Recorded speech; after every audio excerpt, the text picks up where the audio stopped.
అందరూ సోదర సోదరీమణులందరికీ హృదయపూర్వక నమస్కారం. మనం ఈనాడు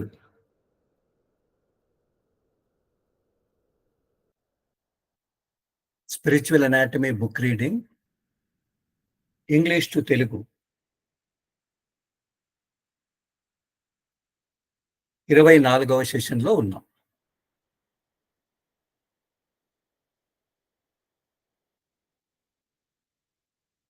మాస్టర్ గారి కృప వలన మనం దీన్ని ముందుకు తీసుకెళ్తున్నాం. మాస్టర్ గారు అమెరికాలో ఉన్నారు, అక్కడి నుంచి సిట్టింగ్స్ ఇస్తూ ఉంటారు. అయితే అది రాత్రి ఎప్పుడు ఇస్తారో తెలియదు, 1:30 అవుతుందేమో. అందుకని ఆయన చెప్పిన విషయాలు కావాలంటే మార్నింగ్ కూర్చొని చూస్తున్నాం. చాలా ఓకే. మనం లాస్ట్ సెషన్లో స్థితప్రజ్ఞ లక్షణాలను గురించి భగవద్గీతలో సాంఖ్యయోగంలో ఉండే 1-2 శ్లోకాలను అనుకున్నాం. ఈ దినం ఇంకొక శ్లోకాన్ని గురించి ఊరికి మనం పరిశీలిస్తాం. 2వ అధ్యాయం 56వ శ్లోకం. స్థితప్రజ్ఞుడు నిజంగా స్పిరిచువల్ అనాటమీలో ఎవరైతే ప్రాక్టీస్ చేస్తున్నారో ఆ ఉన్నతమైనటువంటి వ్యక్తి మనమంతా ఎలా ఉండాలి అని అంటే, భగవాను వాచ కృష్ణుడు చెబుతూ, దుఃఖేషు అనుద్విగ్న మనాహ సుఖేషు విగత స్పృహ వీతరాగ భయక్రోధ స్థితది ముని ఉచ్యతే అని అంటాడు. అంటే ఎలా ఉండాలి అని అంటే, ఆయన చెబుతూ దుఃఖేషు దుఃఖములందు, అంటే అమిడ్స్ట్ మిజరీస్, ఎన్ని కష్టాలున్నా అనుద్విగ్న మనాహ విఘ్నము చెందని, అంటే కలత చెందని మనస్సు కలవాడు, అన్డిస్టర్బ్డ్ మైండ్. సుఖేషు రెండవది ఏం చెప్తున్నాడు అంటే, సుఖముల యందు అంటే ప్లెజర్స్ లో విగత స్పృహ ఇచ్చ లేనివాడు, ఎటువంటి క్రేవింగ్ లేనివాడు, does not care for pleasures అంటాడు. మూడవది చెబుతూ ఎలా ఉండాలి అని అంటే, రాగ అంటే మనం ఆసక్తి, అనురాగం, బంధం అంటాం కదా, వ్యామోహం, అటాచ్మెంట్, భయము, క్రోధ కోపము, వీత త్యజించిన వాడు, వీటన్నిటినీ ఫ్రీ అయిన వాడు స్థితప్రజ్ఞుడు అను. స్థితప్రజ్ఞుడనే మునిగా అనబడతాడు, చెప్పబడతాడు అనేది దీంట్లో ఉండేటువంటి సారాంశం. అని అంటే స్థితప్రజ్ఞుడంటే ఎవరు అంటే 3 గుణాలు. ది హైయెస్ట్ అభ్యాసి ఎలా ఉంటారు అని అంటే, ఎవరి మనస్సు ఎన్ని దుఃఖాలు వచ్చినా కానీ దుఃఖాల మధ్యలో మనకున్నప్పటికీ కలత చెందవో, అన్డిస్టర్బ్డ్ అమాంగ్ మిజరీస్. రెండవది ఏమంటాడు, సుఖముల యందు ఇచ్చ కోరిక లేనివాడు, who is free from all these pleasures అని అంటాడు. మూడవది అనురాగం, అంటే వ్యామోహం, భయం, కోపాన్ని ఎవరైతే త్యజించి ఉంటారో, ఎవరైతే విముక్తి పొంది ఉంటారో అటువంటి ముని అంటున్నాడు. ఆయన్ను స్థితప్రజ్ఞుడు అని చెప్తారు అని కృష్ణుడు దీంట్లో చెప్తున్నాడు. ఓకే, చూద్దాం. ఇప్పుడు మనం మన ప్రోగ్రామ్ స్పిరిచువల్ అనాటమీ, దాంట్లో మనం క్లీనింగ్లో ఉన్నాము. అయితే మొన్న చర్చించుకుంటూ క్లీనింగ్లో అంటే రిజువినేషన్ చర్చించుకుంటూ మనం కొన్ని క్వశ్చన్స్ మన ముందు ఉంచుకున్నాం. ఆ క్వశ్చన్స్ ద్వారా మనకు శుభ్రత లేకపోతే రిజువనేషన్, పునరుజ్జీవనం యొక్క మొత్తం అర్థాన్ని మనం అర్థం చేసుకోవాలని మనం ప్రయత్నం చేస్తున్నాం. దీంట్లో ఒక ప్రశ్న ఏముంది అని అంటే, how would you describe the cleaning when one cleans on one's own versus takes a sitting from a trainer? What about when the master gives a sitting? ఇక్కడ స్లైడ్ పెట్టిన దానిలో కింద క్వశ్చన్. ఇప్పుడు మనం ఎన్నో సిట్టింగ్స్ తీసుకుంటూ ఉంటాం కదా. ఒకటి, మనం సొంతంగా సాయంత్రం క్లీన్ చేసుకుంటాం. రెండవది, ప్రశిక్షకుడు ట్రైనర్ దగ్గర నుంచి సిట్టింగ్ తీసుకుంటాం. ఇది అది దాన్ని మనం ఎలా డిస్క్రైబ్ చేస్తాం? ఇది దేనికోసం, అది దేనికోసం? తరువాత మాస్టర్ గారు సిట్టింగ్ ఇస్తారు కదా, దాని గురించి మనం ఎటువంటి వ్యాఖ్యానం చేయగలం? అదేంటి అని అంటే, మనం తీసుకునే సిట్టింగ్, ప్రిసెప్టార్స్ దగ్గర తీసుకునే సిట్టింగ్, మాస్టర్ దగ్గర తీసుకునే సిట్టింగ్, ఈ మూడు అంటే ఏంటి, ఈ మూడు యొక్క వేరియేషన్ ఏంటి అనేది ఇట్స్ అన్ ఎగ్జామినేషన్ క్వశ్చన్ యాక్చువల్గా. ఓకే, చూద్దాం. దానికి జవాబు చెబుతూ, an individual sitting with a preceptor or a trainer typically results in a deeper cleaning than what a seeker can achieve on his or her own. ఎంత అందంగా ఉంది. More fundamental impressions such as specific fears, effect of some severe events, etc. can be cleared away in an individual sitting with a trainer or a preceptor.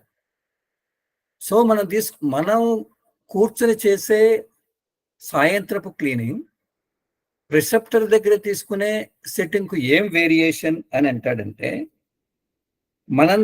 మనంతకు మనంగా చేసుకునే sitting కంటే ఎప్పుడైతే మనం ప్రశిక్షకుని దగ్గర sitting తీసుకుంటామో అది ఏమవుతుంది? ప్రగాఢమైన శుభ్రత మన లోపల కలుగుతుంది.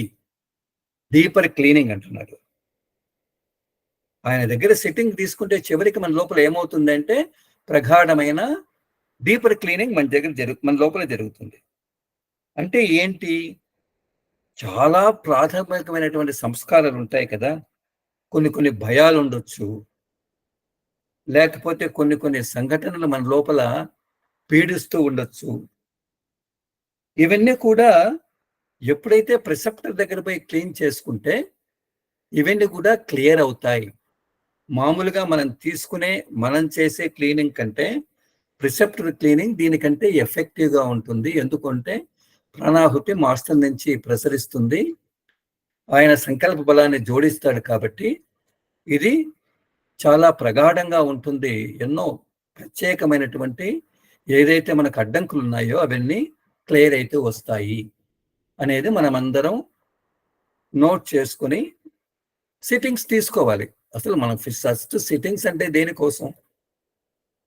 ఓకే, ఇది బాగానే ఉంది. అయితే మాస్టర్ గారి సిట్టింగ్స్ ఎలా ఉంటాయి, మనం ఎలా చెప్పగలం? అయితే మాస్టర్ గారి sittings it's a different order అంటాడు ఆయన. అంటే అది పూర్తిగా ప్రత్యేకం, పూర్తిగా ఏమంటాం, అది యునీక్, అద్వితీయం అంటాడు.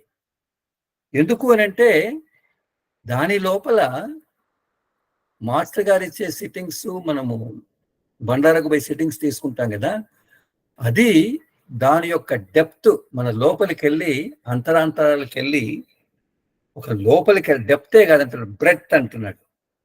లోపల ఎంత ఏరియాలో ఆయన క్లీన్ చేయాలనో మొత్తం అదంతా కూడా ఆయన దానంతా కూడా శుభ్రం చేస్తాడు. కాబట్టి మన లోపల ఎంతో ప్రభావితాన్ని వస్తుంది. కాబట్టి మనం మాస్టర్ గారి సిట్టింగ్ నుంచి ఏం చెప్ప, it's different order, it's special order, it's unique order.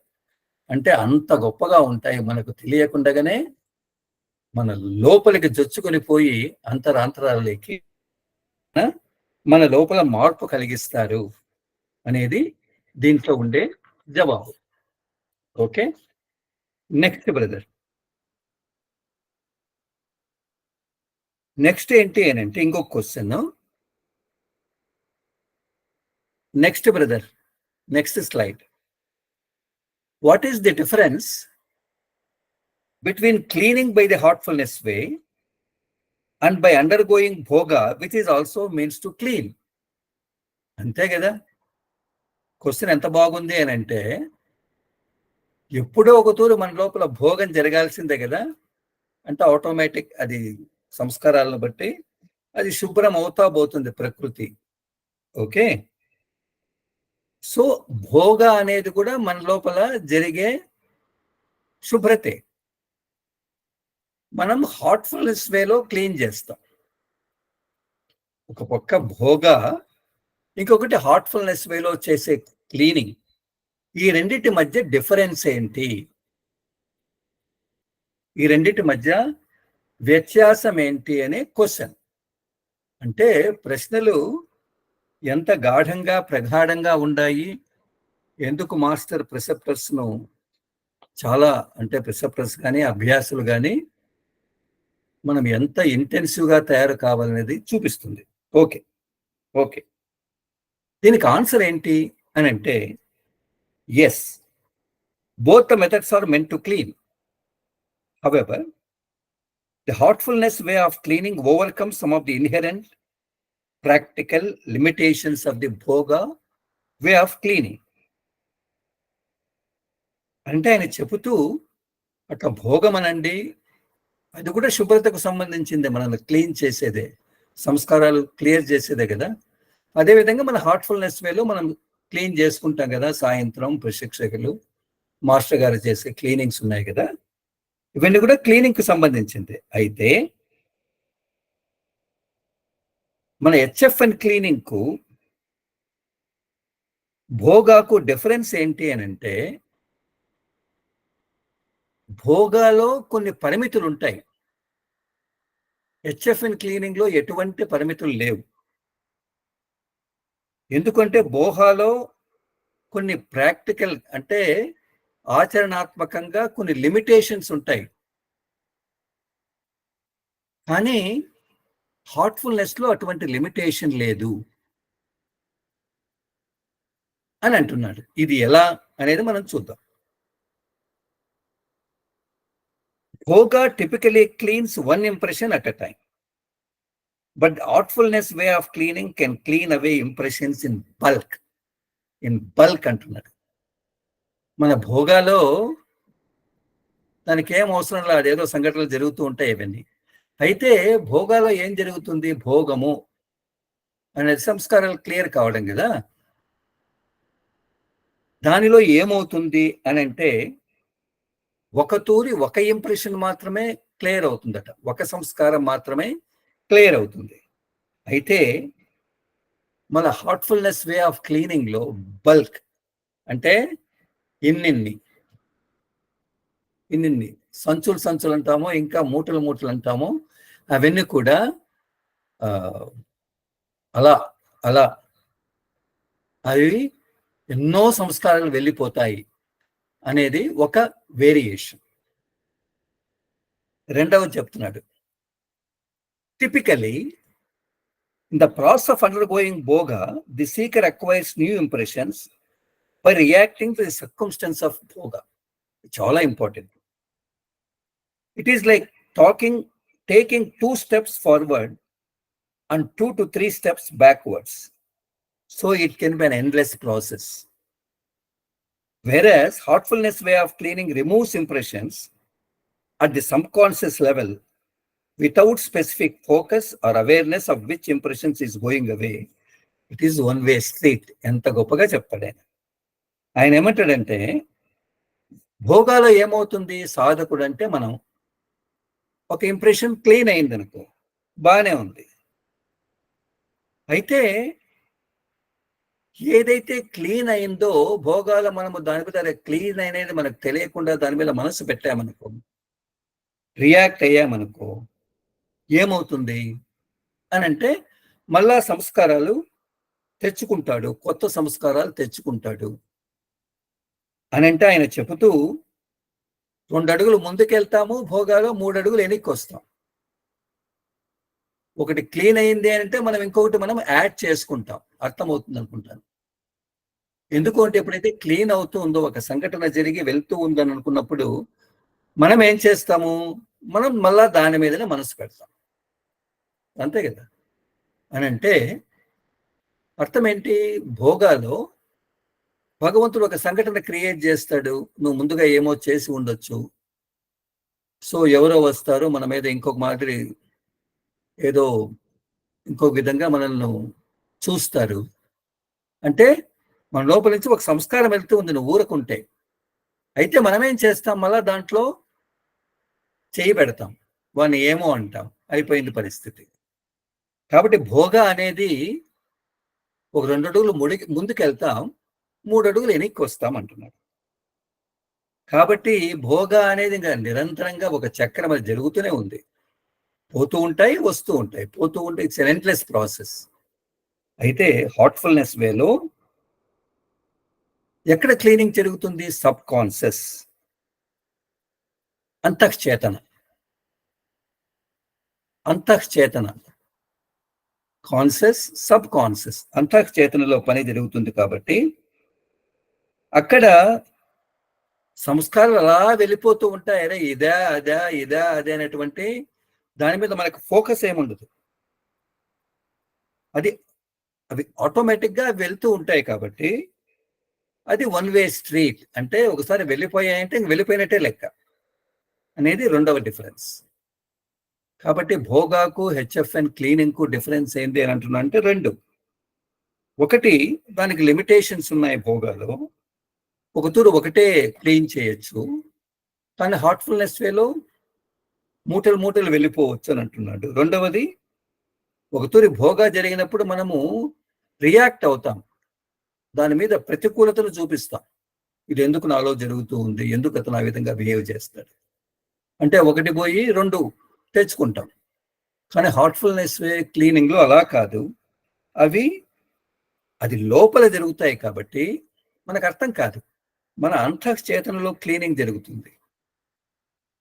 భోగాలు మనకు సంఘటనలు కనపడుతూ ఉంటాయి, అంతఃచేతనలో క్లీనింగ్ జరుగుతుంది. కాబట్టి అక్కడ మనకు ఎటువంటి స్పెసిఫిక్ ఫోకస్, ప్రత్యేకంగా దాని మీద దృష్టి పెట్టాం. కాబట్టి ఏం వెళ్తున్నాయో దాని గురించి మనకు అవగాహన లేదు. కాబట్టి ఇది 1 వే స్ట్రీట్ అంటాడు. సో ఇది చాలా అర్థవంతంగా ఉంది, మనం అందరం నోట్ చేసుకోవాలి. ఓకే, ఇంకొక ప్రశ్న, why can't we simply throw away negative thoughts that come to us? ఇంకా బాగుంది, మీ ప్రశ్నలు కూడా అడుగుతారేమో. How does this cleaning help, on what level of our being does cleaning act? ఎంత గొప్పగా ఉంది. రిసెప్టర్ దగ్గర పోయి క్లీన్ చేసుకోవాలా, ఇంకొక ఆయన దగ్గర పోయి క్లీన్ ఇదంతా అవసరమా? మనంతకు మనంగా మనలో ఉండే ప్రతికూలాత్మక ఆలోచనలు, నెగటివ్ థాట్స్, ఈ హెవీనెస్ ను మనమే ఎందుకు క్లీన్ చేయకూడదు? మళ్ళా సిట్టింగ్స్ ఇవి అవి అక్కడికి వెళ్ళడం ఇక్కడికి అవసరమా? కాబట్టి ఈ క్లీనింగ్ ఎలా సహాయం చేస్తుంది? అసలు మీరు చెప్పే క్లీనింగ్ మన లోపల ఎక్కడ జరుగుతుంది? Which part of our being, మన అస్తిత్వంలో ఎక్కడ జరుగుతుంది? మనం ఏం సమాధానం ఇస్తాం?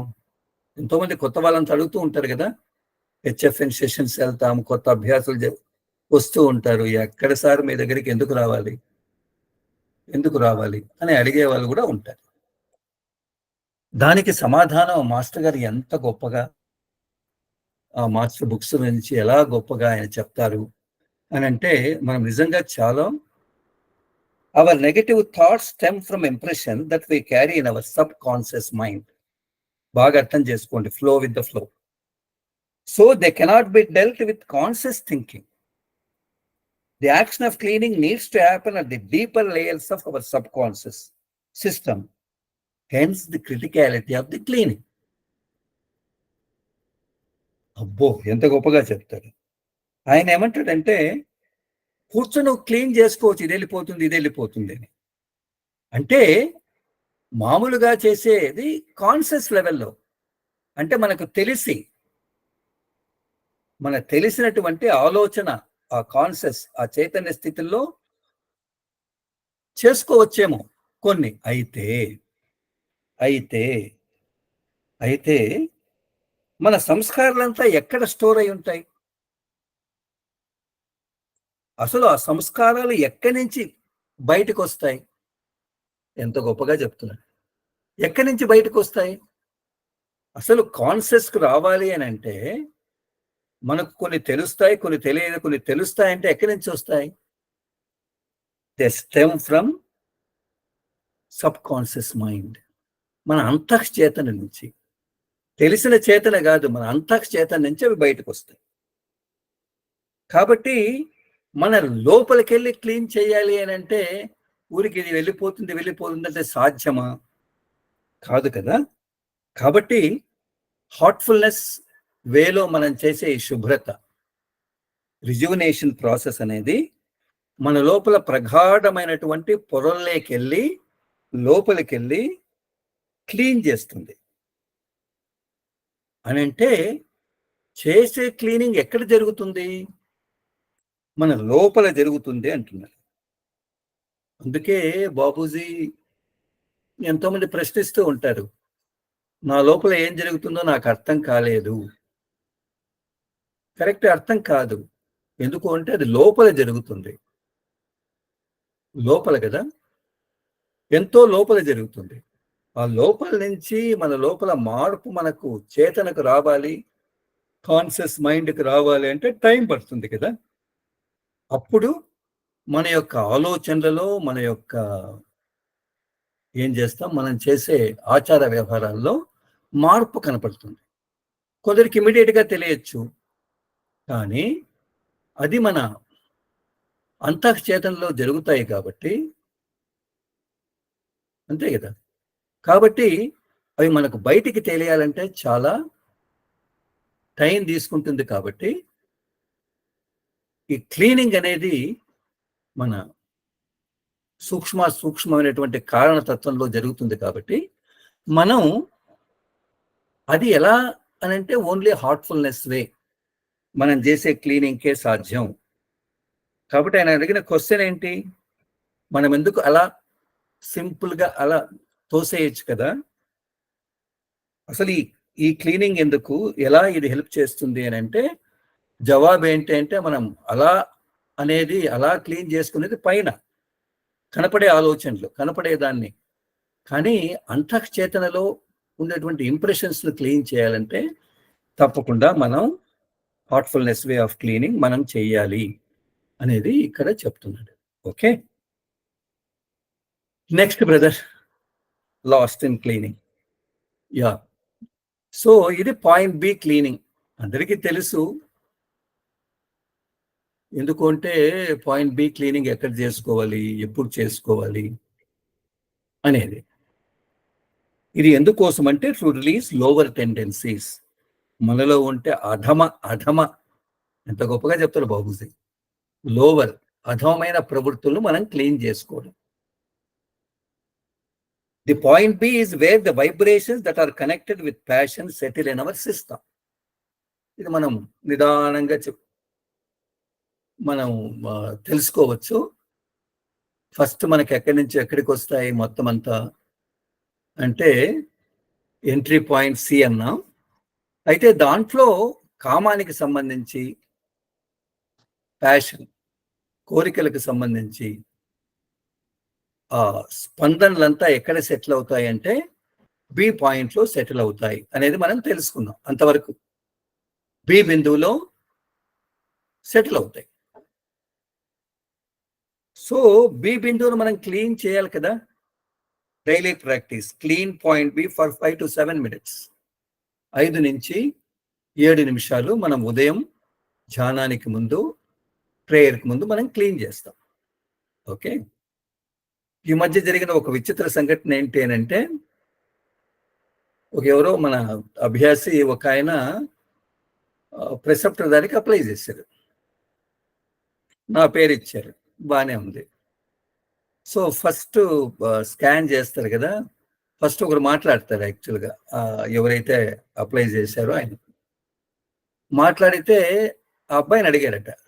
ఆహ్, కొత్తగా ప్రిసెప్టర్ కావాలి అని అప్లై చేసిన ఆయనకు, "అయ్యా బాబు ఏ పాయింట్ ఎప్పుడు క్లీన్ చేస్తారు? బి పాయింట్ ఎప్పుడు క్లీన్ చేస్తారు?" అని అడిగాడు. ఆయనేమన్నాడు, "బి పాయింట్ రాత్రిపూట చేస్తామమ్మా. ఏ పాయింట్ ఉదయం పూట చేస్తాం." అంటే ఆమె బిత్తరపోయింది. తర్వాత నాకు అయిన తర్వాత నాకు రింగ్ చేసింది. బ్రదర్ మీ పేరిచ్చారు. మీ దగ్గరికి అప్పుడప్పుడు సిట్టింగ్స్ వస్తూ ఉంటారంటే చూస్తే చాలా ఇయర్స్‌గా అభ్యాసి. ఆయనేంటి ఇలా చెప్తున్నాడు, తారుమారు చేసి చెప్తున్నాడు. ఎలా ఈయన్ను ఆహ్, తీసుకెళ్ళాలి అనంటే, అమ్మా కొందరు మంచి అభ్యాసులే ఉంటారు. అయితే సమస్య ఎక్కడ అంటే ఎవరైనా వచ్చి క్వెషన్ చేస్తారనుకో, ఇమ్మీడియేట్‌గా రిప్లై ఇవ్వలేరు. కన్‌ఫ్యూజ్ అవుతారు గదా! అమ్మ పర్వాలేదమ్మా నేను ఒకతూరి మాట్లాడతాను. మీరు దయచేసి దయదలిసి ఒక ఒక 2 డేస్ ఒక రోజు టైమ్ ఇవ్వండి అని అడిగాను. ఆమె ఓకే. ఈయనేదో పెద్దాయన అడుగుతున్నారు గదా! అని ఓకేనండి. సరి మళ్ళా అబ్బాయిని పిలిచి అడిగా. ఏంటిది నువ్వు నా పేరిచ్చావు దీనికి వాళ్ళు నన్ను అడుగుతున్నారు ఏంటి అనంటే, ఏమో సార్ ఆమె ప్రశ్నేసింది కానీ ఇమ్మీడియేట్‌గా జవాబు ఇవ్వాలంటే నాకేం అర్థం కాదు. సరే ఇది ఇలా ఉంటుందని చెప్పాను. మళ్ళీ ఆమె 2 డేస్ తర్వాత ఆ అబ్బాయిని మళ్ళా ఇంటర్వ్యూ చేసింది. అబ్బాయి పర్ఫెక్ట్‌గా చెప్పాడు. తర్వాత ఆ అప్లికేషన్ పైకెళ్ళిపోయింది.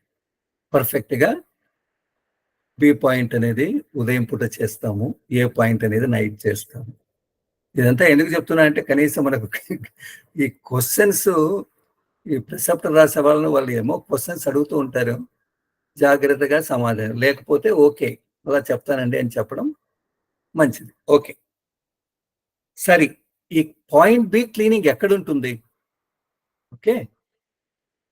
ఈ point B is measured by following 2 methods. Okay. మనందరికీ తెలుసు పాయింట్ బి ఎక్కడుందంటే దానికి 2 పద్ధతులు. ఒకటేమి మన ఎడమ చనువు నిప్పుల్ అంటాం కదా! అక్కడి నుంచి ఒక 2 ఫింగర్స్ కుడివైపు అక్కడి నుంచి 3, 3 ఫింగర్స్ 3 వ్రేళ్ళు క్రిందికి చేస్తే అక్కడ పాయింట్ ఏ ఉంటుంది. పాయింట్ ఏ ఉంటుంది. అక్కడి నుంచి మళ్ళా 2 ఫింగర్స్ కిందకి పాయింట్ బి ఉంటుంది. ఇది అందరికీ తెలుసు. అయితే ఇప్పుడు కొత్తగా మాస్టర్ గారు ఇంకోటి చెప్పారు. ఎలా అనేది find the cavity at the middle and base of your rib cage sternum అక్కడ బొమ్మ కూడా ఇచ్చాం. Measure 1 finger's width down, then 4 fingers width across the left side of our chest. This point is A. ఆయన ఏమంటున్నాడు? Sternum అని అంటాం. దానికి ఎన్నో తెలుగులో ఉరోస్తి అంటారు. ఈ 2 ఎముకల మధ్యలో ఒక గుంత ఉంటుంది ఇక్కడ. మనకు కనపడుతూ ఉంటుంది కదా! 2 ఎముకలు, పక్కటెముకలు అంటామా? సో, అట్లా కిందకొస్తే ఇక్కడ ఒక గుంత ఉంటుంది. దాన్నే స్టెర్నమ్ అంటాం ఇంగ్లీష్‌లో. తెలుగులో ఉరోస్తి. ఉరోస్తి అంటే నిజంగా మనకు అర్థమవుతుందో లేదో తెలియదు. ఓకే. సో, అలా ఇక్కడి నుంచి ఇక్కడ నా ఫిగర్ కనపడుతూ ఉందా? యాహ్! ఇక్కడి నుంచి ఇక్కడ ఒక గుంత ఉంటుంది. గుంత. అక్కడి నుంచి ఒక ఫింగర్ కిందికి, తర్వాత ఎడమ వైపు 4 ఫింగర్స్ గనక తీసుకుంటే చెస్ట్‌లో, చెస్ట్‌లో. అది పాయింట్ బి అనేది మనకు so, that is the location. అయితే ఎలా చేయాలి? ఇక్కడ ఇచ్చారు కదా బొమ్మలో. Point A and point B. Okay. Right. ఇక్కడి నుంచి 1, 4. Right. Before morning meditation, bring your attention to point B and make intention. All the impurities of the heart are leaving from point B, from the front of the body as smoke. As this is happening, the Atma or the soul is growing brightness. ఏం చేస్తాం ఉదయం పూట మనం point B మీద మన యొక్క గమనాన్ని పెట్టి నా హృదయంలో ఉండే అన్ని అపవిత్రతలు కల్మషాలన్నీ కూడా పాయింట్ బి నుంచి శరీరం ముందుకెళ్తున్నాయి, బయటికి వెళ్తున్నాయి, పొగ రూపంలో వెళ్ళిపోతున్నవి. ఇవి వెళ్తున్నాయి పాయింట్ బి నుంచి. పాయింట్ బి వెనకల ది గ్లో ఆఫ్ ది ఆత్మన్, ఆత్మ యొక్క ప్రకాశం అనేది వ్యక్తీకృతం అవుతూ ఉంది. అది జరుగుతూ ఉంది. ఆత్మ యొక్క ప్రకాశం మేనిఫెస్టింగ్, అది వ్యక్తీకరణ అవుతుంది అని మనం చేస్తాం. సో ఎంతసేపు చేస్తాం? 5 నిమిషాలు, 5 నుంచి 7 నిమిషాలు. Okay, right. ఇప్పుడు మనం హార్ట్ఫుల్నెస్, నెక్స్ట్ స్లైడ్, హార్ట్ఫుల్నెస్ వే బుక్ వెళ్తాం. ఈ దినం మనం తీసుకునే టాపిక్ పేజ్ నంబర్ 55. చాలా గొప్పగా చెప్తాడు. Prayer, Heartfulness prayer. దీన్నే మనం ఏమంటాం? Connecting to the inner self. Inner self అంటే అంతరాత్మతో అనుసంధానం. చాలా గొప్పగా చెప్తారు. ఎంత గొప్పగా మాట్లాడతారంటే మాస్టరు, చాలా గొప్పగా. So will go flow with the flow. ఆయన ఒక సంఘటనతో స్టార్ట్ చేస్తారు. There is an experience from Shri Parthasarathi Rajagopalachari R Chariji, page number 55 కింద. Time that I want to share. After Babuji, Chariji led the heartfulness movement. He was a prolific teacher, a relentless worker, and a giant among men. చూసే ఉంటే చారీజీ నిజంగా ఆయన giant actually. I spent many years under the tutelage of Chariji. Once while traveling in Europe with him, we were stranded because of a storm, and we were put up at an airport hotel. Rooms were scarce, and I was in the same room with Chariji. Not to disturb him, I remained quietly in my bed in the morning. I noticed him.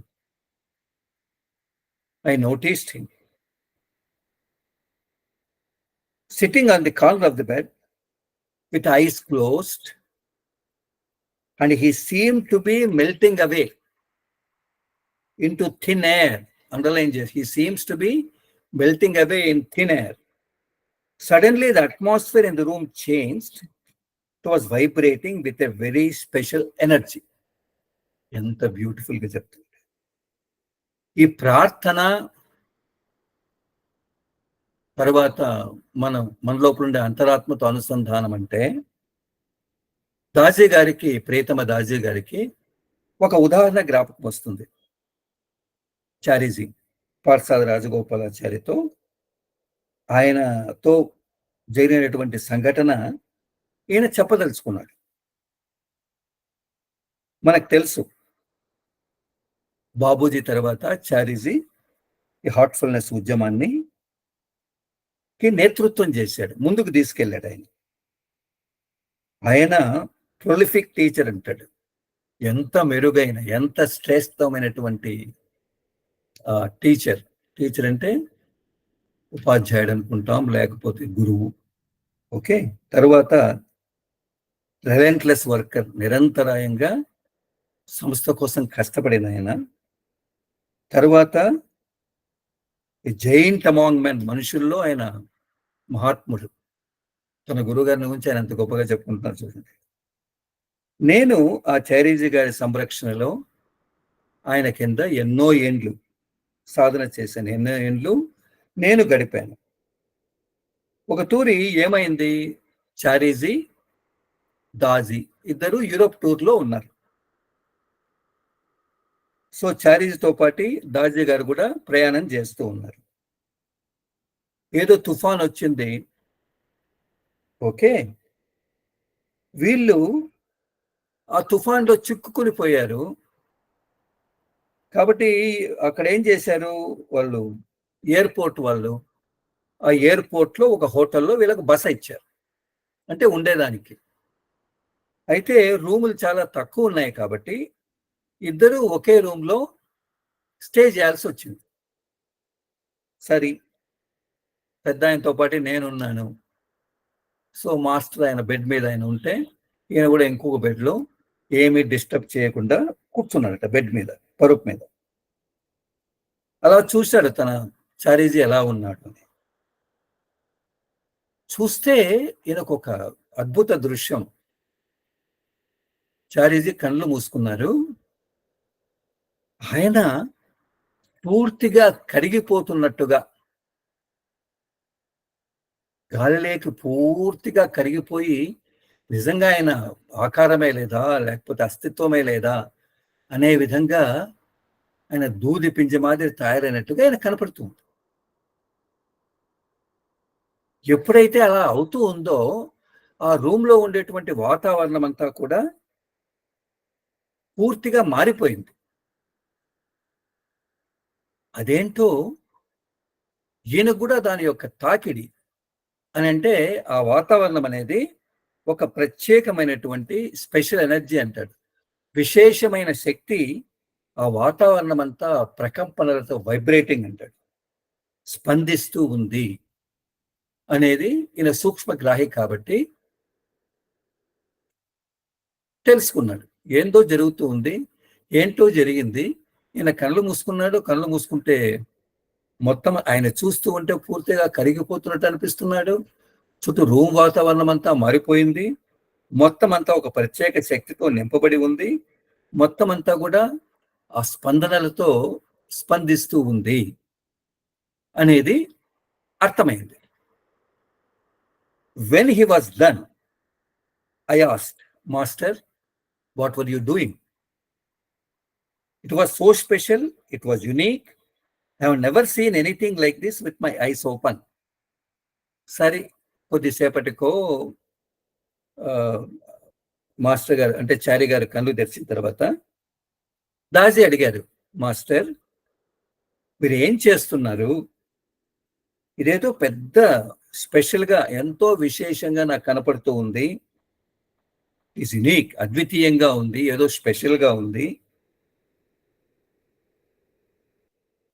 నేను కళ్ళు తెరిచి ఇటువంటి దృశ్యాన్ని నేను ముందుగా ఎప్పుడూ చూడలేదు అని అన్నారు.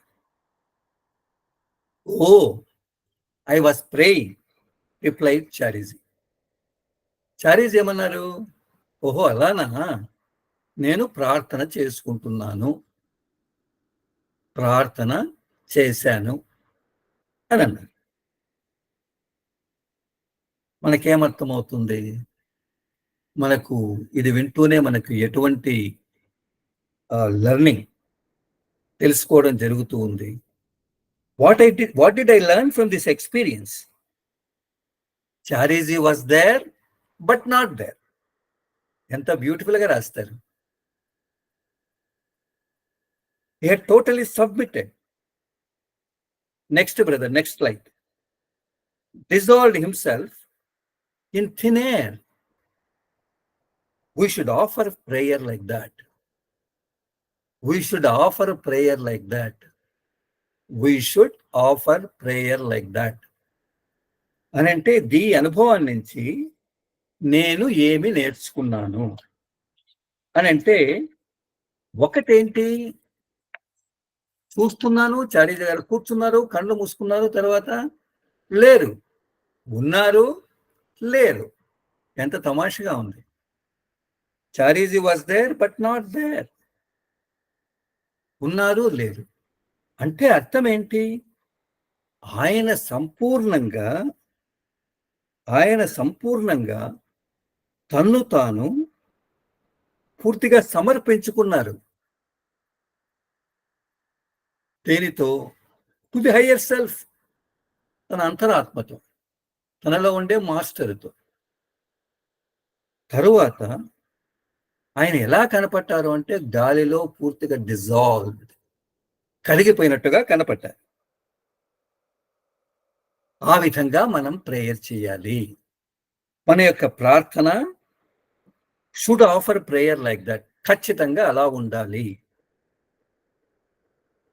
కాబట్టి చారీజీ గారి మాదిరి మనం ప్రార్థన చేయాలి అని అంటే, ఈ టాపిక్ అయినా మనము చివరి వరకు వస్తే ఎలా అనేది మనకు అర్థమవుతూ ఉంది.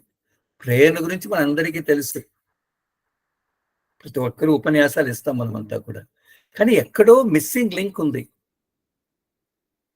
మిస్సింగ్ పాయింట్స్ ఉన్నాయి.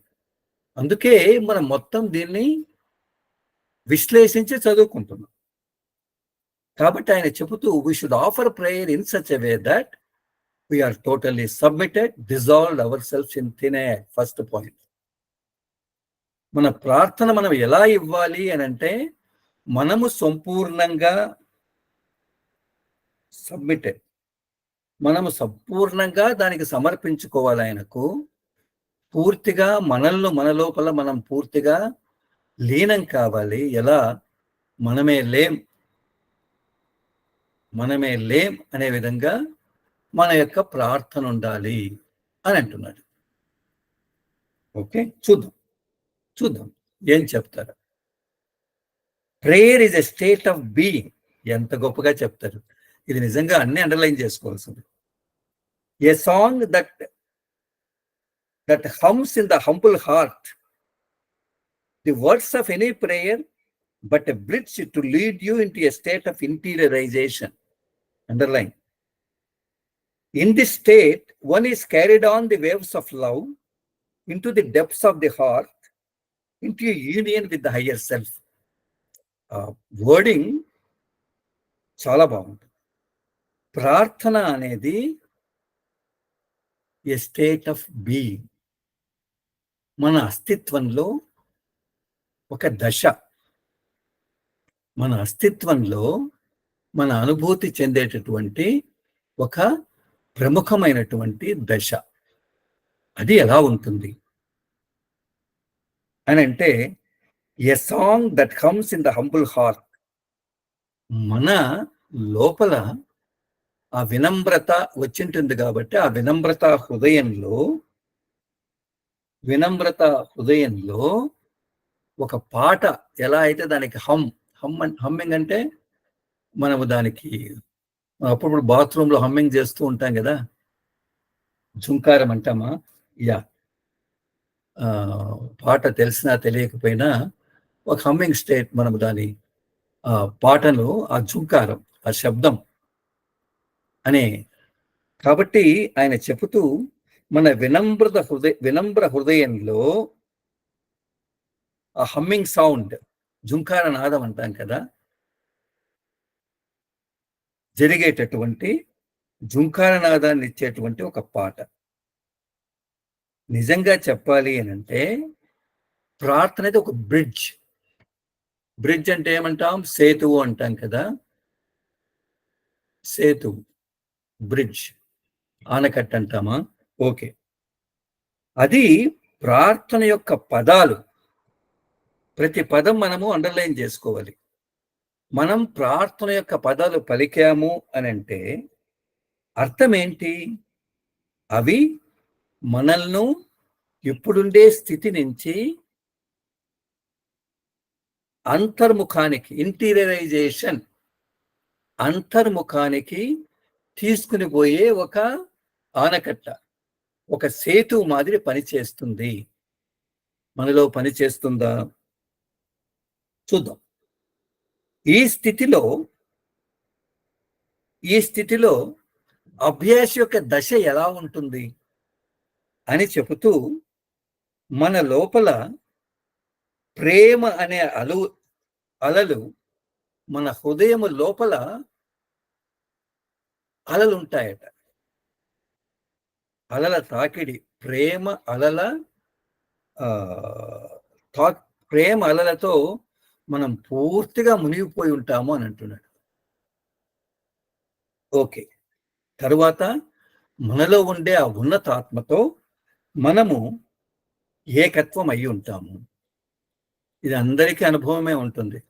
మంచి ప్రేయర్ దశలో కన్నా మనం కూర్చుంటే మన లోపల మనకే ఒక ఆనందమైనటువంటి డోలికలలో, ఆ ప్రేమ అణువుల్లో మనం ఉండడం అనేది, దాంట్లో మునిగిపోయి ఉండడం అనేది, మనం ఈనాడు మనం వినే ప్రతి అభ్యాసకి ఎప్పుడో ఒక తూరి అనుభూతి అయి ఉంటుంది.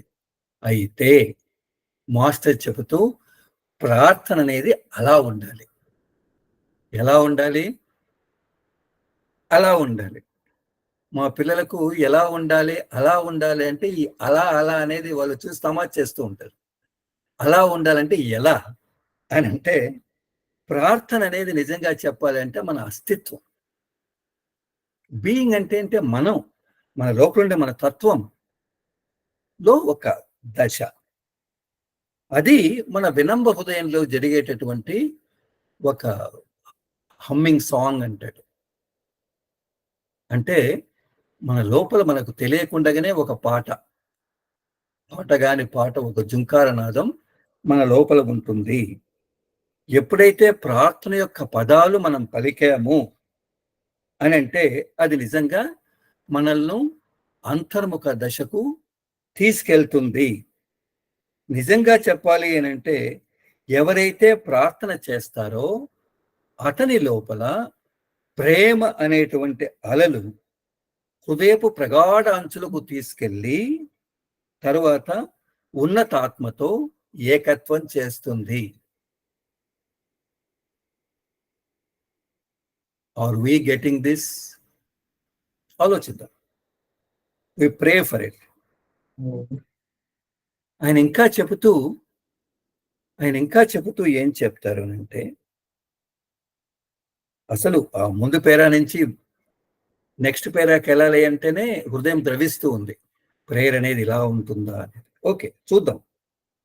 A few notes here on the use of the word master in the first line of this prayer. It refers to the inner guide, the source already present within each one of our hearts. In the East, people use the words guru and master more so than in the West. The word master always refers to the source within. అందరూ underline చేసుకో. What is master? What is master? The word master always refers to the source within. The role of a teacher to help you realize the inner connection already there. క్యా bath high. ఆయన చెబుతూ మనము ప్రార్థన చేస్తాం కదా, మొట్టమొదటి line ఏం line అది? O master, thou art the real goal of human life. ఓ ప్రభు, ఓ మాస్టర్, నీవే మానవ జీవితమునకు యథార్థ లక్ష్యం. అసలు ఓ మాస్టర్, మాస్టర్ అంటే ఏంటి? ఆయన ఎంత క్లుప్తంగా చెప్పినా ఆయన మన మన మన మన యొక్క అవగాహనకు అలా మనల్ని తీసుకెళ్లారు. నువ్వు ఎంతవరకు ఈ అవగాహన తెచ్చుకుంటావో అనేది మనకు వదిలిపెట్టారు. ఆయన చెప్తూ నిజంగా మాస్టర్ అంటే ఏంటి? It refers to the inner guide. లోపల నుంచి మనకు మార్గదర్శకం ఇచ్చేటటువంటి వాడు. బయట నుంచి కాదు, బయట నుంచి కూడా. అయితే నిజమైన మాస్టర్ అని మనం ఏదైతే అంటున్నామో, హీఈస్ ది ఇన్నర్ గైడ్. లోపల నుంచి మనకు మార్గదర్శకత్వాన్ని ఇస్తాడు. బయట నుంచి ఇచ్చినా అది లోపల నుంచి బయటికి రావాల్సిందే కదా. బట్ అల్టిమేట్ గా మాస్టర్ అనే పదం ఇక్కడ సూచిస్తుంది అని చెబుతూ, ఇంకా దాన్ని విశ్లేషణ చెయ్యాలి అని అంటే, the source of divine light is already present in my heart అంటాం కదా. మూలం, మన అందరి హృదయాల్లో ఒక మూలం ఉంది కదా, అది master. The source. What is that source? మనం ఎంతో చర్చించుకున్నాం ముందుగా కేంద్రాన్ని గురించి. ఇదంతా కూడా మూలం, అక్కడి నుంచే సమస్తం వచ్చింది కదా. సోర్స్, అది మాస్టర్. కాబట్టి ఈ సెంటెన్స్ మనం తప్పకుండా అండర్లైన్ చేసుకోవాలి. మాస్టర్ అనే పదం గురువు గారు మొదటి లైన్లో పెట్టారు, మొదటి వాక్యంలో అని అంటే, అది మన అంతర్ముఖంగా ఉండేటువంటి మార్గదర్శిని సూచిస్తుంది. అదే నిజంగా చెప్పాలి అంటే మనందరి హృదయాల్లో ఎప్పటి నుంచో ఇప్పటికి కూడా తిష్ట వేసుకుని ఉండేటువంటి మన మూలం అది మాస్టర్ అనేది ఆయన ఎంత కుండ బద్దలు గుట్టి చెప్తున్నాడు. అని చెబుతూ, అయితే పాశ్చాత్య దేశాలకు, మన తూర్పు దేశాలకు, పాశ్చాత్య దేశాల్లో ఈ పదాలు ఎక్కువ వాడరు. గురువు అనేది, తర్వాత మాస్టర్ అనేది ఎక్కువ వాడరు. మన దేశంలో ప్రతి ఒక్కదానికి మాస్టర్, గురువు అనే పదాలు వాడతాం. మన హార్ట్ఫుల్నెస్ వాంగ్మయంలో గనక చూస్తే మనం కూడా గురువు అనే పదం వాడతాం, మాస్టర్ అనే పదం వాడతాం. అయితే మళ్ళా ఆయన అదేమంటాం, కుండ బద్దలు కొట్టినట్టు చెప్తున్నాడు. The word master always refers to the source with in. నీ లోపల ఉండేటువంటి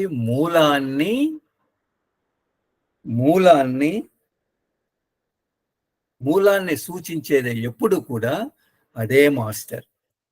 అది ఎప్పుడు కూడా తప్పు కాదు, అది ఎప్పుడు కూడా. సో మన మూలంలో, మన లోపల అంతర్ముఖంగా ఉండేటువంటి ఆ మూలం కదా, అది నిజంగా చెప్పాలి అంటే మాస్టర్. అయితే గురువు అంటాం, ఉపదేశకుడు అంటాం. వీళ్ళంతా ఏం చేస్తారు అని అంటే, మనల్ని దేనితో, అంతర్ముఖ మాస్టరుతో ఆంతరంగికంగా అనుసంధానం చేసి, కలిపి మనల్ని సాక్షాత్కార స్థితికి తీసుకుని పోయేవారు గురువు. అంటే దీంట్లో ఎంత అర్థం ఉంది? మనం జనరల్గా డిస్కస్ చేసుకుంటున్నాం. మనం మాస్టర్ని చూసాం, బాబూజీని చూసాం, చారీజీని చూసాం, దాజీని చూసాం. చాలా ఓకే, మహోన్నత వ్యక్తులు, మహాపురుషులు కదా.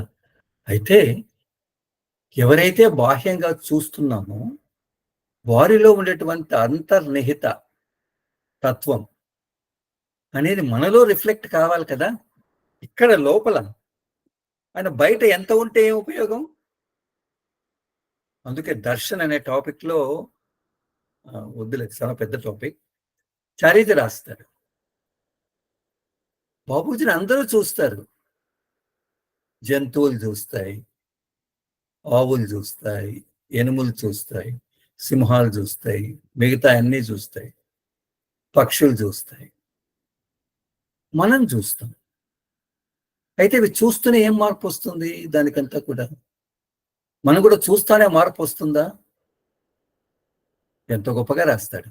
అని అంటే ఈ స్పిరిచువల్ అనాటమీ బుక్ని కనుక మనం చదువుతూ ఉంటే మన యొక్క ఆలోచన ప్రక్రియ అనేది మనం ఎంతగా మన లోపల సెన్సిటైజ్, ఎంత ఎక్కువగా మనం లోపలికి వెళ్ళాలి అనేది అర్థమవుతుంది. అంటే బాహ్యంగా ఉంటే గురువులు ఏం చేస్తారు, మాస్టర్ ఏం చేస్తారు అని అంటే, లాస్ట్లో ఆయన దానికి ఒక అనుసంధానం చేస్తున్నాడు. ఏమని? ఆయన ఏం చేస్తాడు అని అంటే, మనల్ని మన లోపలుండే సోర్స్తో, మూలంతో అనుసంధానం చేసి మనల్ని సాక్షాత్కార స్థితికి తీసుకెళ్తారు. అయితే ఇక్కడ మనం ఎన్నుకున్న మాస్టర్ ఎటువంటి వాడు? ఆయన మూలంలో అనుసంధానమై ఆ స్థితికి చేరి మనల్ని ఆయన పొందిన స్థితిని మనకు తెచ్చేదానికి అనుకూలంగా ఉన్నాడు. అర్థమైందా? అర్థమవుతుందా? రైట్, టైం అవుతుంది. Yeah, when I use the word master for my teachers, it is out of my reverence and respect for them. In my eyes, there are masters of spirituality, time అయింది, because they master the self and integrated spirituality into all aspects of life. Using the word master in this context is no different from using it to refer to a master painter, master sculptor, or master carpenter, all of whom have mastered their craft. అయితే ఈయన ఏమంటున్నారు? ఈ master అనే పదం నేను అందరికీ వాడతాను, ఏ గురువు వచ్చినా. మనం చూసాం కదా స్పిరిచువల్ గ్లోబల్ సమ్మిట్, స్పిరిచువల్ మీట్లో అందరినీ మాస్టర్ అని స్వీకరిస్తాను. నాకెంతో వాళ్ళంటే ఎంతో గౌరవం. తర్వాత వాళ్ళంటే ఎంతో భక్తి. ఎందుకు అనంటే వాళ్ళంతా కూడా ఆధ్యాత్మికతలో గురువులు. వాళ్ళంతా తమ మీద తాము మాస్టర్ అయ్యి నియంత్రణ చేసుకొని, తరువాత తమ జీవితంలో ఉండే ప్రతి దశలో ఆధ్యాత్మికతను తెచ్చుకున్నారు. వాళ్ళు మనకు దారి చూపిస్తారు. అంటే ఏంటి? అంటే వాళ్ళు ఈ కళలో మాస్టర్ అయ్యారు. ఎట్లయితే మనము మాస్టర్ పెయింటర్ అంటాం. ఆయన అంటే అసలు అటువంటి చిత్రకారుడు ప్రపంచంలో ఎవరు లేరు. Master sculptor. అంత శిల్పి ఇంకొకరు లేరు. మాస్టర్ కార్పెంటర్ వడ్రంగి అంటాం కదా! కాబట్టి ఇటువంటి ఈ మాస్టర్ కూడా ఆధ్యాత్మికతలో అటువంటి అత్యున్నత ఏమంటాము క్రాఫ్ట్ అంటే ఆ కళ. ఆ కళను ఆయన నేర్చుకున్నారు. ఆ నైపుణ్యం ఆయన దగ్గర ఉంది. మనల్ని ముందుకు తీసుకొని వచ్చేది అనేది ఇక్కడ సో సబ్జెక్ట్ చాలా ఉంది. ఓకే. ఇక్కడ మనం ఒక 2 మినిట్స్ ఒక స్టోరీ గన అనుకుని మనం ముందుకెళ్తాం. ఓకే. 2 మినిట్స్. ఈ కథ ఎలా ఉంటుందంటే ఇది మహాభారతంలోని కథ.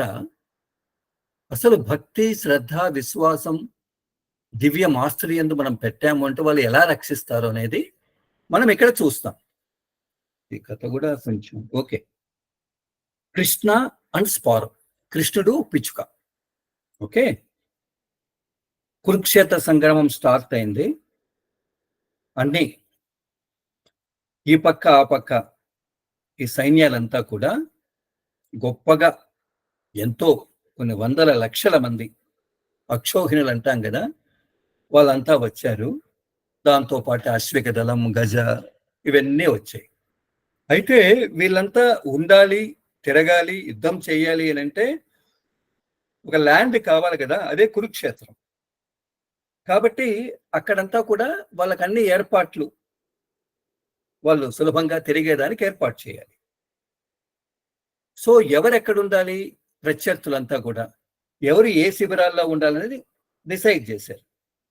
తర్వాత ఇంతమందికి నిజంగా భోజనం ఏర్పాటు చేయాలి అని అంటే సముద్రంలో ఉంది ఆ సైన్యం అంతా కూడా. దానికి పెద్ద పెద్ద చెట్లు, ఆ కట్టెలు ఉన్నాయి కదా, పెద్ద పెద్దగా బండిల్స్ లో వాళ్ళకి భోజనానికి అరేంజ్ చేశారు. తర్వాత ఏనుగులను ఉపయోగించి ఈ వంట చెరుకు కావాలి అని అంటే ఆ వేనుగులు ఉపయోగిస్తే అవన్నీ దాని ద్వారా ఈ చెట్లనంతా కూడా అవి పెకిలించి వంట సరుగ్గా ఉపయోగిస్తున్నారు. అయితే అవి ఏనుగులంతా పెకలిస్తున్నాయి. అక్కడ ఒక చెట్టు మీద ఒక పక్షి, పిచ్చుక అనుకుందాం, తల్లి, దానికి నలుగురు పిల్లలు ఉన్నారు. ఎప్పుడైతే ఒక చెట్టును, వాళ్ళుండే చెట్టు ఉంది కదా, దాన్ని ఎప్పుడైతే పెకలించారో వీళ్ళుండే నెస్ట్ అంటాం కదా, గూడు, అదేమైంది, కింద పడిపోయింది. కింద పడినప్పుడు పక్షితో పాటి ఆ చిన్న పిల్లలు అవి కూడా కింద పడ్డాయి.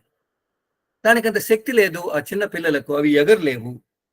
అయితే మిరాక్యులస్ గా, అద్భుతంగా అవి రక్షించబడ్డాయి. అంటే కింద పడినప్పటికీ దెబ్బ తగలేదు. ఓకే.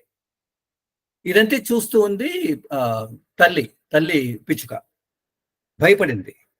అరే ఏం చేయాలో తెలియదు. చుట్టూ చూసింది, ఎవరైనా సహాయం చేస్తారా అని.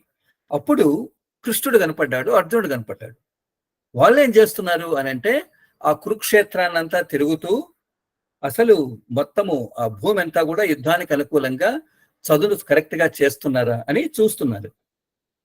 సో వాళ్ళు ఫిజికల్ గా అక్కడికి వచ్చి మొత్తం ఆ యుద్ధ భూమి అంతా కూడా వాళ్ళు అనుకున్నట్టుగా, అరే మన ఈ సైన్యపు రణనీతి ఈ యుద్ధ భూమిలో ఎలా చేస్తే మనం గెలుస్తాము అనే దానికోసం వాళ్ళంతా చర్చించుకుంటున్నారు, దాంట్లో తిరుగుతున్నారు. ఓకే. ఇది చూసి దీనికి చాలా సంతోషం వేసింది. ఎందుకంటే ఇది కృష్ణుడంటే దీనికి అమితమైన ప్రేమ, అమితమైన భక్తి. అది ఎట్లో గొట్లా తన యొక్క రెక్కలంతా చేసుకొని కృష్ణుడు యొక్క ఆ చారియట్ రథం ఉంటుంది కదా! రథం దగ్గరికి పోయి వచ్చింది. కృష్ణ, నా పిల్లలు నువ్వు రక్షించాలా అనింది. ఎందుకు అనంటే అవి చెట్టు ఎప్పుడైతే పెకిలించాలో కింద పడిపోయాయి. రేపటి నుంచి యుద్ధం స్టార్ట్ అవుతుంది కదా! ఇంకా యుద్ధం స్టార్ట్ కాలేదు యుద్ధానికి ముందు కదా! కాబట్టి ఇవి పూర్తిగా ధ్వంసం అయిపోతాయి, నాశనం అవుతాయి. నువ్వు రక్షించాలా అన్నాడు. అంటే కృష్ణుడు ఆయనకు తెలుసు కదా అని, ఆయనకు మొత్తం సమస్తం తెలుసు. ఆయన ఏమన్నాడు, సర్వజ్ఞాని కదా! అదెలా అమ్మా, కర్మ ఎవరి కర్మ ఎలా ఉంటుందో అలా జరిగిపోతుంది. ప్రకృతి యొక్క ధర్మాల్లో నేను వేలు పెట్టను, జోక్యం చేసుకోను అన్నాడు. అనంటే ఆమె ఏమనింది, ఆ తల్లి పిచ్చుక, ఇదంతా నాకు తెలియదు, నాకు తెలిసిందంతా ఒకటే, మీరు రక్షకులు, మీరు నా దేవుళ్ళు, నేను మా పిల్లల యొక్క ఆ విధిని మీ చేతికే ఇస్తున్నాను, మీరు దాన్ని రక్షిస్తారో లేకపోతే చంపబడతారో నాకు తెలియదు అనేసింది. అంటే కృష్ణుడు ఏమన్నాడు అని అంటే, మామూలు మానవుల మాదిరి తనకేమీ తెలియనట్లు, మనం ఏం చేయగలమమ్మా, కాలచక్రం అనేది దానికి ఒక విచక్షణ ఉండదు, కాలచక్రం ఎలా జరుగుతుందో అలా జరుగుతుంది అని అన్నాడు. పిచ్చుకేమనింది, ఈ తత్వము ఈ ఫిలాసఫీ అంతా నాకు తెలియదు అని అది ఎంతో ఆయన చుట్టూ నమస్కారం చేసి, మీరు కాలానికే you are the wheel of time, కాలోష్మే కదా, కాలచక్రమే మేరు కదా, ఇదంతా నాకు తెలుసు, నేను పూర్తిగా ఏ సరెండర్ టు ది, నేను పూర్తిగా నీ మీద ఆధారపడాను అని అన్నాడు అని చెప్పింది. ఎవరు, తల్లి పిచ్చుక. వెంటనే కృష్ణుడు ఏమన్నాడు అంటే, అది ఓకే, ఇప్పుడు ఆ గూడు కింద పడింది కదా, దాంట్లో పిచ్చుకలంతా ఉన్నాయి కదా, మీ పిల్లలంతా కూడా, నువ్వు కూడా అక్కడే ఉంటావు కదా, ఒక 3 వారాలమైనా అక్కడ మీకు సంబంధించిన ఆహారం తెచ్చి అక్కడ పెట్టుకోండి, ప్రోగు చేసి పెట్టుకోండి అని చెప్తాడు. అయితే ఇదంతా అర్జునుడు వింటాడు. అర్జునుడికి ఏం అర్థం కాదు. అసలు పిచ్చుక ఎందుకు వచ్చింది, దాని తల మీద దానికి చూస్తూ ఉంటాడు. కృష్ణుడు మాత్రం నవ్వుతూ ఆ పక్షి వైపు చూస్తూ ఉంటాడు. అది ఆయన మీద నేను పెట్టేశాను కదా అని అది ఎంతో ధైర్యంగా వెళ్ళి తన గూడు కింద పడింది కదా, పిల్లల దగ్గరికి వెళ్ళిపోతుంది. తరువాత 2 రోజుల తర్వాత ఏమవుతుంది అని అంటే, యుద్ధం స్టార్ట్ అవుతుంది. ఒక 5 నిమిషాలు తీసుకుంది.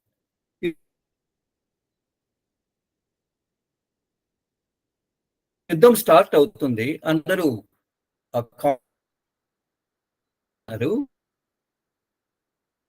పూరించు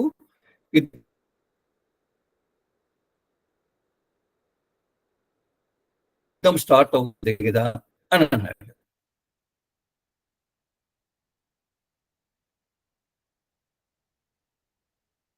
సరే, అయితే కృష్ణుడు ఏమడుగుతాడు అని అంటే,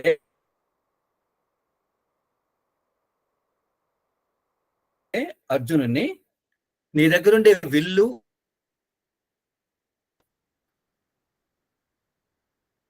అదేమో నేను గొప్ప విలుకాన్ని అని చెప్తాడు. అయితే కృష్ణుడు ఏం మాట్లాడకుండా అర్జునుడి దగ్గర నుంచి ఆ విల్లు బాణాలను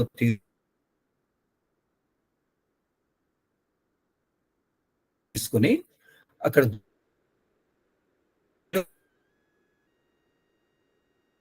మెడలో గంటల హారం ఉంటుంది.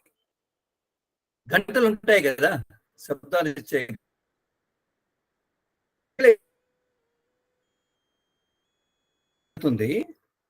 ఆ గంటల్లో ఉండే ఒక గంట వచ్చి ఏమవుతుంది, ఆ కింద పక్షులు ఉంటాయి కదా, పక్షుల మీద ఆ గంట పడుతుంది. ఇది ఎవరికి అర్థం కాదు, పడింది. అర్జునుడు నవ్వుకుంటాడు, ఏంటి ఏనుగుని చంపాలనుకుంటే ఇదేందో గంట చేస్తున్నారు అని అంటాడు. కృష్ణుడు ఇవన్నీ ఏం పట్టించుకోడు. అర్జునుడు ఏమో అడుగుతాడు, అక్కడ నేనేదో కృష్ణుడు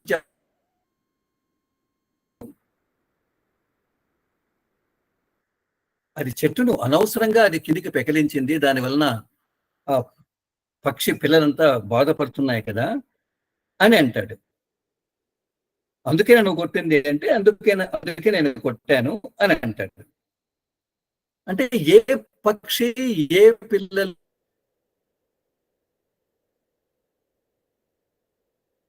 గురించి మాట్లాడుతున్నావు? సరే, ఆ క్వశ్చన్స్ అంతా ఏమనుకోకుండా కృష్ణుడు ఏం చేస్తాడు,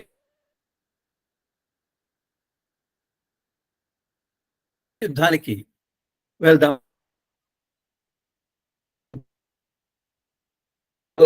ఏనుగు చూస్తే అక్కడ ఒక అది పడింది కదా, ఏది, ఏనుగు యొక్క మెడలో ఉండేటువంటి గంట, ఆ గంట ఒకటి ఉంటే నువ్వు కొంచెం దాన్ని పైకి ఎత్తావా అని అంటాడు. అర్జునికి ఏం అర్థం కాదు, ఎందుకు ఏమి చేస్తున్నాడు అని. సరే, కృష్ణుడు కదా చెప్పాడు అని తీస్తాడు. ఎందుకు తీస్తున్నారు అంటే, ఆ బెల్ అదే కదా, ఆ గంట ఆ ఏనుగు పెకిలించింది కదా, అప్పుడు నేను ఏనుగును కొట్టాలనుకుని కింద పడింది కదా అని. సరే, అర్జునుడు దాన్ని ఎత్తితే ఒక అద్భుతం. దాని కింద తల్లి పక్షి, 3 పక్షులు ఉన్నాయి. ఎప్పుడైతే తల్లి పక్షి ఎంతో ఆనందంగా పైకొస్తే 3 పక్షులు కూడా దాంతో పాటు వచ్చాయి. తల్లి పక్షి వచ్చి కృష్ణుని చుట్టూ నమస్కారం చేసి వెళ్ళిపోతుంది. అంటే కృష్ణుడు 18 రోజులు ఎలా రక్షించారు? అర్జునుడికి చాలా అరే, నేను ఎంత తెలివి తక్కువని, నన్ను రక్షించండి, నేను మిమ్మల్ని చూసి మానవ శరీరంలో ఉండేవానిగా అనుకుంటున్నాను, అలా కాదు కదా అని అంటాడు. అంటే దీన్ని బట్టి మనకి ఏమర్థమవుతుంది? శ్రద్ధ. ఎప్పుడైతే గురువు మీద, దివ్య గురువు మీద మనకి ఎప్పుడైతే శ్రద్ధ ఉంటుందో ఆటోమేటిక్గా మనల్ని ఆయన రక్షిస్తారు. జీవితం అనేది మన ప్రకారంగా కాదు, ఆయన ప్రకారంగా అది నడుస్తుంది అనేది మనం తెలుసుకోవాలి అనేది ఒక ఈ చిన్న కథలో అర్థాన్ని ఇచ్చారు. Thank you so much. Thank you.